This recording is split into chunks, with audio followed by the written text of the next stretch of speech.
Out of storage this week. Nigerian government vows to crack down on what it calls purveyors of fake news, who are insinuating that it signed a Samoa agreement as a means of adopting same-sex conversions.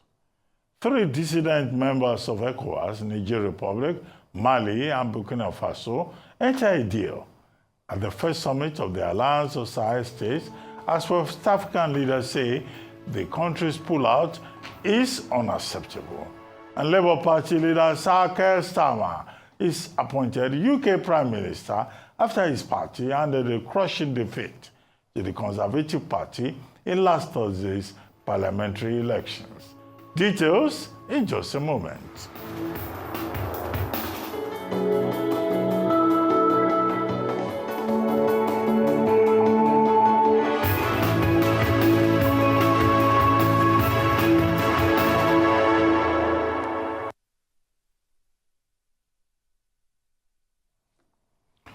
Welcome back to This Live, the Sunday talk show here on the RIS channel. With me today, I have Professor David Idowu, Professor of International Relations and Strategic Studies at the University of Lagos, and Dr. Yemi Adamolekun, Executive Director in Office Enough. Now, the Transmission Company of Nigeria has announced that the national power grid has been restored after it collapsed on Saturday for the 4th time in 2024. The transmission company explained that the power outage is suspected to have been triggered by the unexpected tripping of 3 units of a power generation station, which suddenly removed 313 megawatts from the grid, causing system instability that led to the loss of work supply to a section of the grid. The system operator reacted to the sudden drop in generation by separating the section of the grid, which includes the Ibom power station, through which the company continues to feed Uyo, Aba, Itu, Eket, Calabar, even when the other sections of the grid had no supply. Also, the operators commenced grid restoration efforts immediately after the incident. Currently, the entire part of the grid affected by the incident has been successfully restored. I'm now being joined by Dr. Idowu Oyebanjo, a chartered power system engineer and former chief technical officer for the Presidential Power Initiative. Great to have you on this show, Dr. Oyebanjo. Thank you very much, sir. Yes, okay. You have been here. You have been here before. You have a PhD in energy studies from Manchester University. So this is your territory. Why is it that the national grid of Nigeria is always collapsing? They've done it to us the 4th time. So what can we do about it? What is the way forward? All right, so the power system, which we call the grid, the national grid, is interconnected. It's an interconnection of fuel sources such as gas plants, with generators, generating plants, the transmission system, and the distribution system that gets to us consumers. This power grid operates at a particular frequency. In Nigeria, it is 50 Hz. When there is an imbalance, a difference or mismatch between the supply side, which is the generation, and the demand side, which is what we are consuming, the frequency can go up or down. So we call it over frequency or under frequency, depending on which one is lower. And now, this situation happens for so many reasons. In your introduction, you have just mentioned one of the reasons: a loss of generation. So a sudden loss of generation can cause this imbalance in the power system that, if not carefully controlled, will now lead to a cascade of tripping. And what do I mean? Our system is so weak. It is like the 1920 UK system. We don't have quite enough of generation, but what we have is far in excess of the demand. So this imbalance in this system between the generation portfolio and the quantum of demand and the capacity of the transmission network is a no-brainer. It will always collapse. Now, there are things that can be done. Some of the things that we itemize today are the things they should have done when they lost that first one. So on display now, you can see why we're having this problem. If you go back to slide 1, you will see, if you go back to the first slide, you will see the scale of problem in Nigeria that I have described as a strategic vision 30-30-30. So you have an installed capacity in Nigeria of 13,500 megawatts. So it's huge, not enough for Nigeria, but it's huge compared to the capacity of the transmission system. It can only carry 5,500 megawatts. Whenever it goes towards 6,000 megawatts, this grid will collapse because the transmission system cannot carry more than about that. Oyebanjo, it went down to 70 megawatts yesterday by 3 o'clock. 70 megawatts. Yes. A country of over 200 megawatts. Absolutely. So when you are talking about generation, can we survive on 70 megawatts? At all. So the reason it went down is what I have just described. Once there is a problem on the transmission system, or where there is a problem from the generating plant, in the case of what happened yesterday, they lost the generation. So what should have been done that will help us to avoid this kind of cascade? Basically, it's a number of things. One of the most important things to be done is the strengthening of the grid. This mismatch that you have in the Nigerian power grid is an anomaly for a power system. So without investing in the network, not anyhow, but in the right places, you will not get a system that is basically stable. Another thing to be done is to fully implement the Electricity Act. The Electricity Act 2023 as amended is a veritable means of reducing this grid collapse situation that we have. So decentralization of the power system, making sure every state has its own electricity market, and ensuring that meritocracy is involved. Because without meritocracy, you cannot have a power system. If Nigeria still wants to have a power system that will be stable, then they have to celebrate meritocracy. That is to say, professionals, people who are being accredited or supervised by the Institute of Power Engineering, Chartered Institute of Power Engineers in Nigeria, SIPEN, they are the ones that are legally and statutorily empowered to be able to manage or even govern the activity, the practice of this engineering. And make sure you put square pegs in square hole, and make sure meritocracy is a key function. Without meritocracy, you cannot have a power system. Okay, it's good you refer to the Electricity Act 2003, 2004 as amended. The main objective of that act as amended 2024, right? I think it's 2024, is to address the interests of host communities, right? In the 2023 Act, a number of issues were also raised about the power of state governments and all that. Now, we have some states. There's the Aba geometric, right? There's also Ekiti, also setting up structures. Now, why is it that these states that have tried to abide with that law, Electricity Act of 2023-2024, as we know it, why is it that we have not seen any difference? And the process of the decentralization of the national grid, it has not happened. Now, what do we need to do to get to that destination? Okay, so Nigeria has a lot of policies, as you know, and the policy is as good as the implementation regime. So the Renewed Hope agenda has a policy on power that is very well written, and I'm quite familiar with that, with clear instructions as to and KPIs as to what needs to be done. One of them is the decentralization and also the unbundling of the TCN, which has already happened. Now, it is only the implementation of that policy that we need to now work on. If you implement the Electricity Act as envisioned, and make sure there is meritocracy. I keep on saying this because if you put people who don't have the know-how to run an electricity system or run an electricity market, you are going nowhere. You mentioned the case of Aba. You mentioned Ekiti, Imo, Ondo, and Enugu states that have already declared their own market, which are good steps in good direction. What else will be done? All states will have to, if they have the capacity, we have to check themselves and also establish their electricity market, get the right kind of people.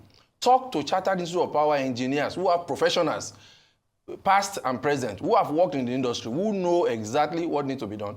Take qualified people. You see, a person that is not qualified is not qualified. Ask them, where did they work? Where did they have an experience of power system that is working that they want to bring here? Otherwise, we keep running in circles. But the decentralization of the power system is key. So the steps to be taken by any state is to, first of all, establish a state law on electricity. And when they are ready, communicate with NEC, Nigerian Electricity Regulatory Commission, asking them to cede the right to administer the electricity market.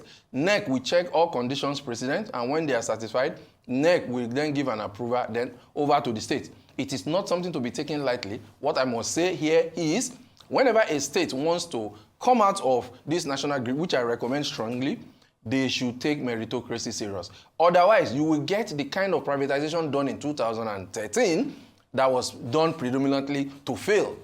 And now we have seen the failure. Well, why are you stressing meritocracy? Meritocracy. Are you saying some of the people in our energy sector, they are carpenters, mechanics, who know nothing about how power is generated, distributed, and along the value chain? Is that what you are saying? No, Nigeria because you could say meritocracy. Could you name some of the incompetent people who have been put in strategic positions? For example, you see, when I went for my master's in the UK and studied power systems, it became clear to me that meritocracy is very, very important in anything you do. So everything is done on merit. Secondly, when I started working in the UK electricity system, it was very clear to me that you have people who have thorough grasp of the principles of electricity and thorough grasp of electrical power systems in positions that can make you have electricity that is great. So think about it.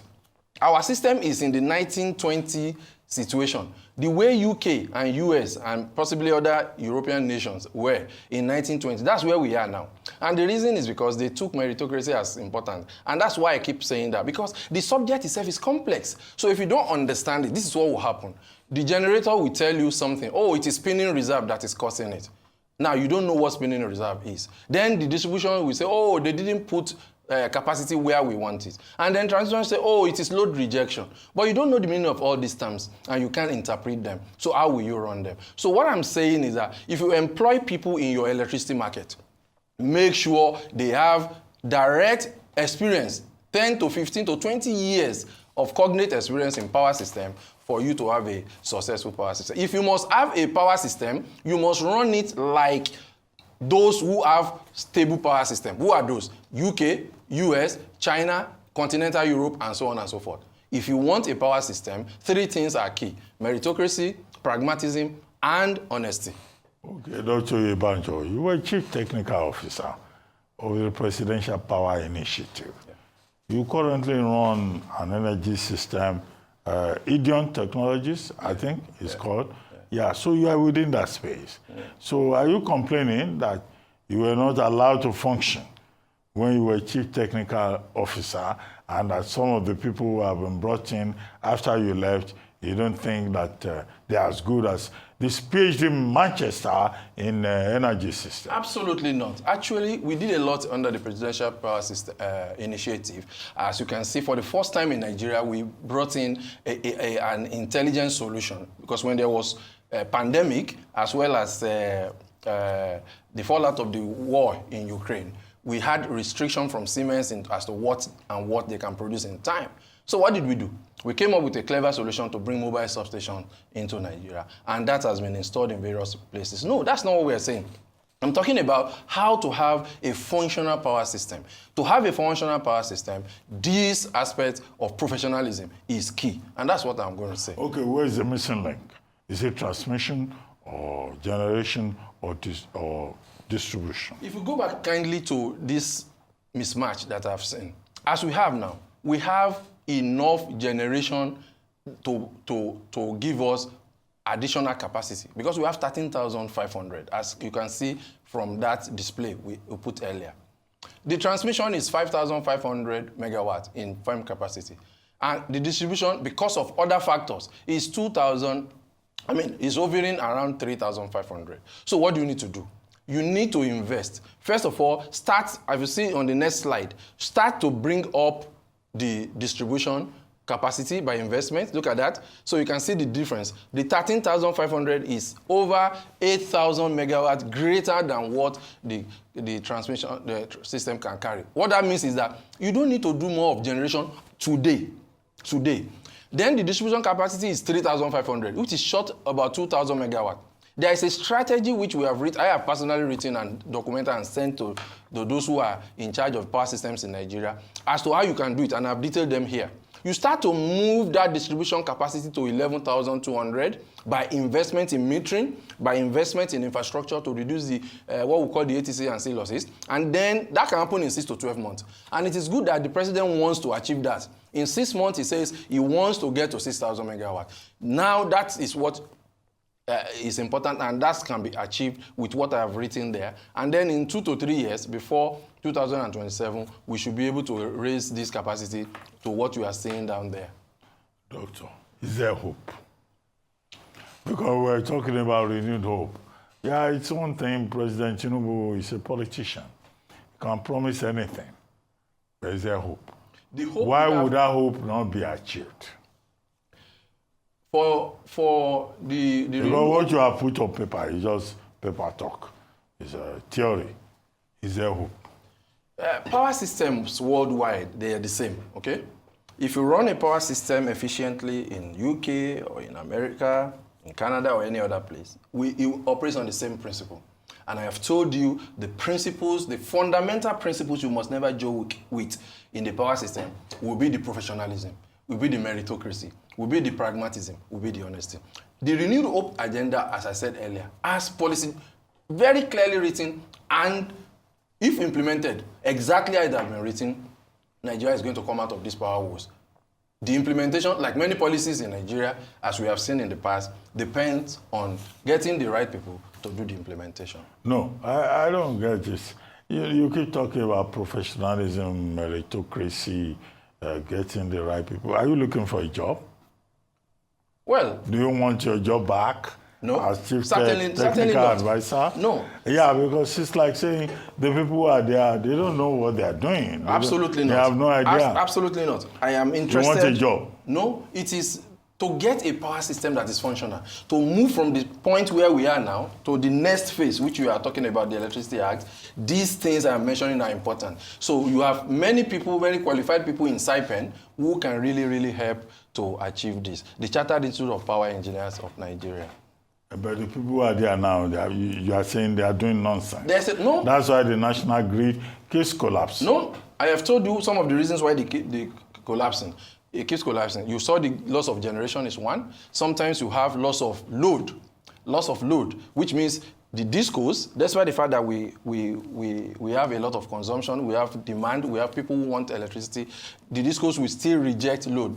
For some other reasons, commercial and also collection. There are places they can't collect their money. There are places where they have commercial losses. There are no meters. So all of these things are things that you have to spend, you have to put money down to fix.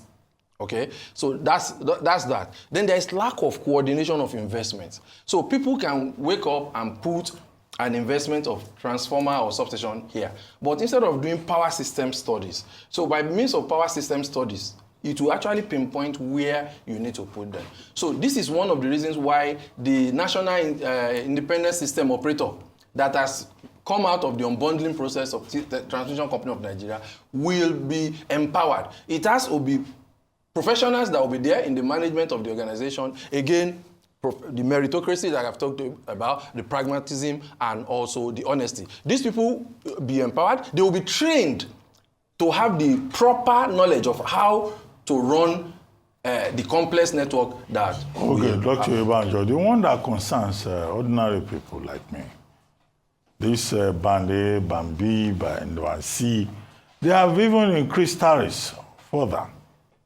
which might to make a life more or less more difficult for Nigerians who want electricity supply and they can't even get it, and they are required to pay more money. Where is the disconnect? So the disconnect in Nigeria, in the system that you have mentioned, is what I call the centralized data management system that is not available. So in Nigeria. And this centralized data management system, I mean, I've put it forward to the right places, is very, very important, because a system that you don't have enough information on is a system that will wobble, is a system that will not be stable.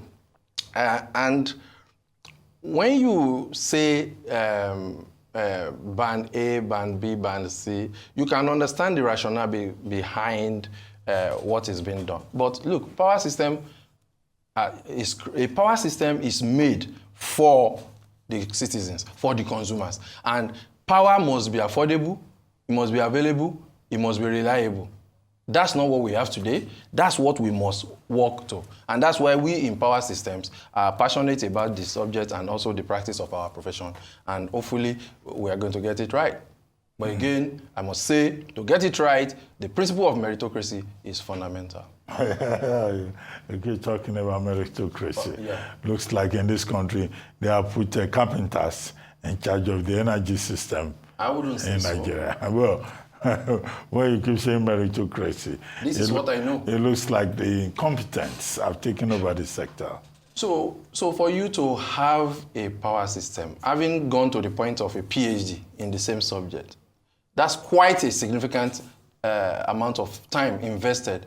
And in that process, working in the UK... Of PhDs who are stupid. I know quite a number. Okay, maybe PhD, not from Manchester. A PhD is a test of endurance. No, maybe not from a place like Manchester, but also working for over 2 decades in a stable system. So you know everything required. You know this merit is so important, because even the dispatch of electricity is based on what we call a merit order list. So everything about power system is merit. This is a fact. Well, on that note, let's hope that someday we'll get to the point of meritocracy in the energy sector, and we'll have regular electricity in Nigeria, and we'll not have a national grid breaking down, every month. Get the governors of every state to implement the Electricity Act. Thank you very much, Dr. Oyebanjo, for joining us on This Live, the Sunday Talk Show.